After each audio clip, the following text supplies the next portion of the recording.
Because he's trying to find his way. He's trying to figure it out. It's frustrating. I'm trying to listen to God. I got my own flesh and my pulling me here, my own desires, my family, my friends, all these things is distracting me from the truth, and it's difficult to give in, especially when you're young, man.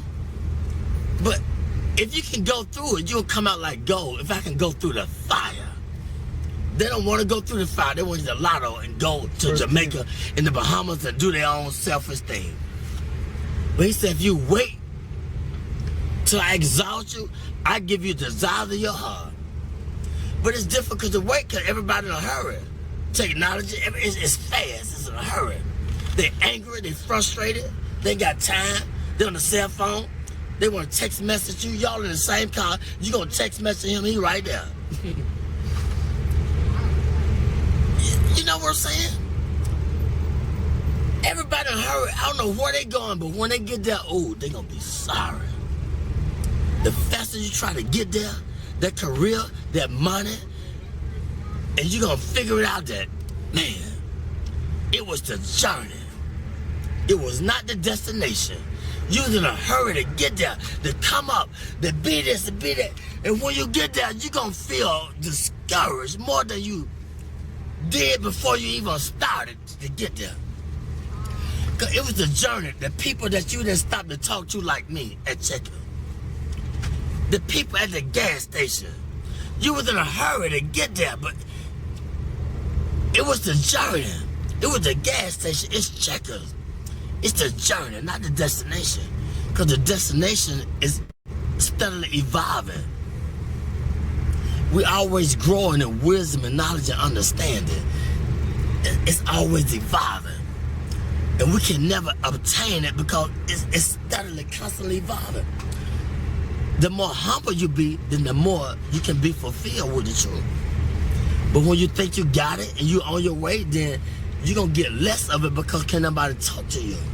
You can't stop. You're in a hurry. It's a difficult thing, but you got it. I see the intensity. Especially being with him. He ain't nothing to play with. Then he talking to me, and you seeing it, you like, wow. You're already amazed at his skill and what your relationship, but he's showing you the journey. That's very important, amen. He's showing you how to relate, connect to the people. I would say this, it's a man with pushing a basket. This man right here, they brilliant now. Don't look at the outside appearance. I've seen him in action. He was pushing a basket, and I was under the bridge, and I was talking to everybody except him. He was the last person I talked to. He said, why didn't you talk to me first? He said, I should have talked. He said, don't you ever pass by a man pushing a basket and don't acknowledge him. I never do it in my life again. I talk to the person pushing that basket, how's your day? How you doing? I talk to the homeless people because they said, be careful how you entertain strangers. And most people that came off the street and they got their career together, they won't even let you know that they've been through it. They try to act brand new. It's a testimony. What you go through, it's for us to inspire somebody else. It's for me to pull the weak ones up. It's for you to pull the weak ones up. We don't go through this because of our own selfish reasons. We go through this to give them a testimony of how far God has brought me. It was never about me. I thought about me. Why I'm going through this. He said, back up, man. Who you gonna tell somebody about the glory, the grace of God if you don't go through it? Get out of yourself. And once I step back, I be seeing the deep things of God. And so I don't play with him. I don't ask him for a lot. I just say, give me my portion. I don't want a lot of things. Just give me enough that I can deal with. He said, I give you, but fulfill your greater than you can ever ask. I know what you desire. I know what you need. But Lord, give me my portion where I can be grateful.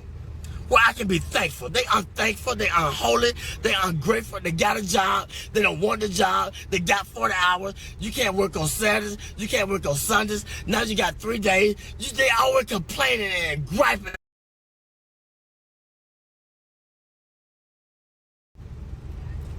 And wait, and I put you there.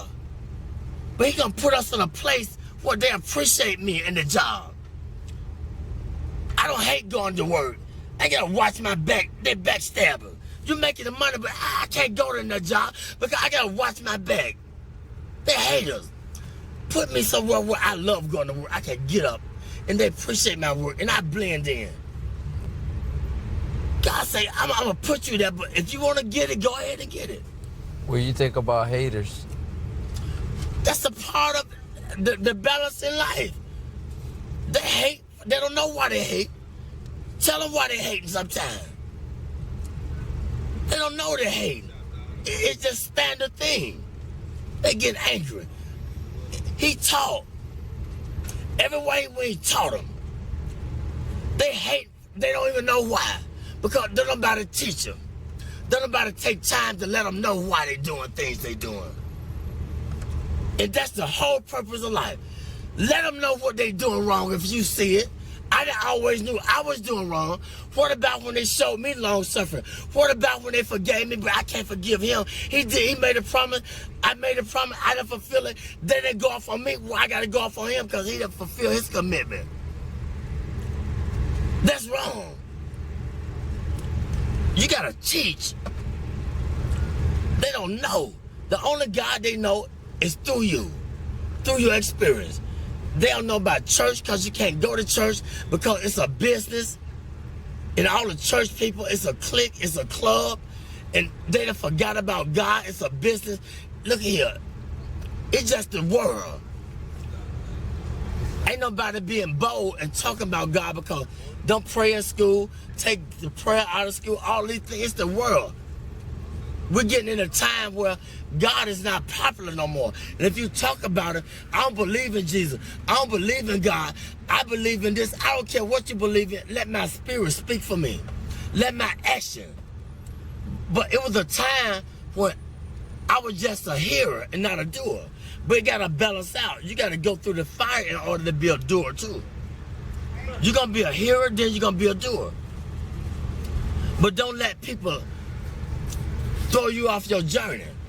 You can't beat nothing. It's between your relationship with God.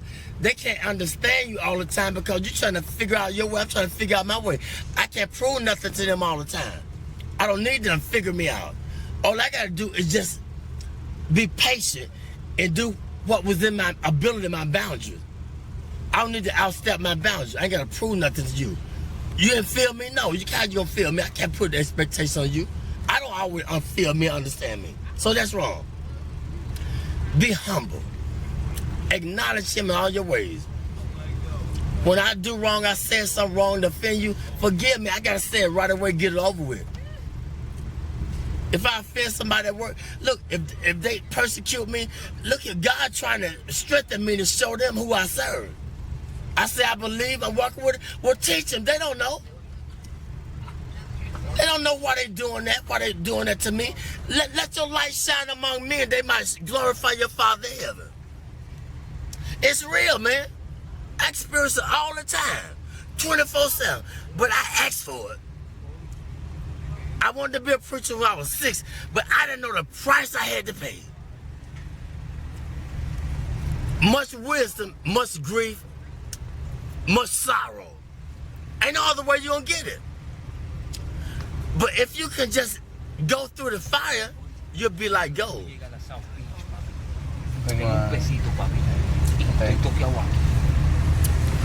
The first thing they do when you go to a pawn shop and take what they do? How do they determine if it's gold plated or what? What they do? What kind of test they take it through? When you take the jewelry to the pawn shop, how do they determine if it's real or fake? They put it through the acid test. They put the fire upon it. This is how we know if we're real or fake. We're going to go through the fire.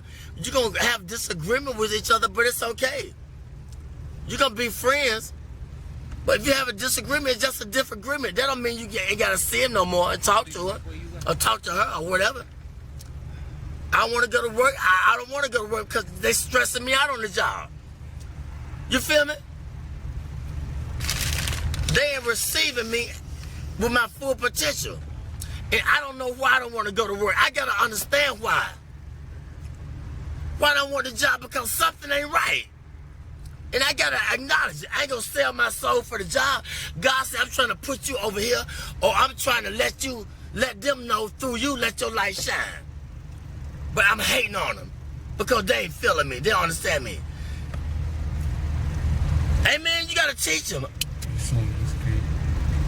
You see how they flee? Yeah. They want $1, want a quarter. He could have got everything that he needed if he just would have been patient, but it's okay. You recording this? Yeah. It's okay. I'm telling the truth. It's all right. I thank God for you.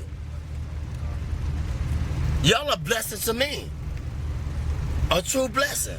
I ain't got nothing to hide. My burdens are heavy, but when I'm weak, he's strong through me. He speaks through me. The weaker I get, the more frustrated I get with my life, and I did this, I did that, then the more he speaks through me, the more he takes control of me. That's just where he wants you at.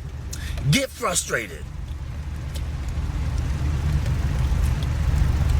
That's when he gonna speak through you. But he gotta get you in that point where ain't nowhere else to go but to him. He said, those that I love, I correct them. I chastise them. When you go to jail, it's called the Department of Correction, Rehabilitation. But we get mad at the correction. He said, if I didn't love you, I would correct you. He could have took our life. Amen? Man. He could take the life. But he corrected me. I just thank God for y'all. I see it in your eyes, but this is what Solomon asked. Solomon was the wisest man that lived. He had everything that man could desire. But one thing God said, leave the foreign women alone. But he couldn't understand why he had a desire for the foreign women. But see, the Lord knew that they were going to turn his heart against him. They were going to make him idol worship and build a God. But he didn't understand it. And I'm going to say this, the preacher, he searched the world out. He said, I want to know the basis behind wisdom and knowledge and understanding and foolishness. See, you can't know wisdom and knowledge and should be a fool, but we don't want to be foolish. That's the only way you're going to get it. You got to be a fool first. How you going to know a fool when you see a fool? How you going to know foolishness if you haven't been foolish? Foolishness, it comes with, it's painful. Because we think we all of that. We got a lot of abilities. We can create. We can send man to the moon. We can be inventors, but we're limited. If I understand that I'm limited, then that's when God takes control and gives me the wisdom that I desire. Humility. Be humble. If you don't understand your purpose, ask God. But ask him in sincerity. What's my purpose, God? Did you ever ask that question? What's my purpose? Why I'm here? What am I meant to do? But sometimes he can't tell us all at once. It might be too much. But be sincere.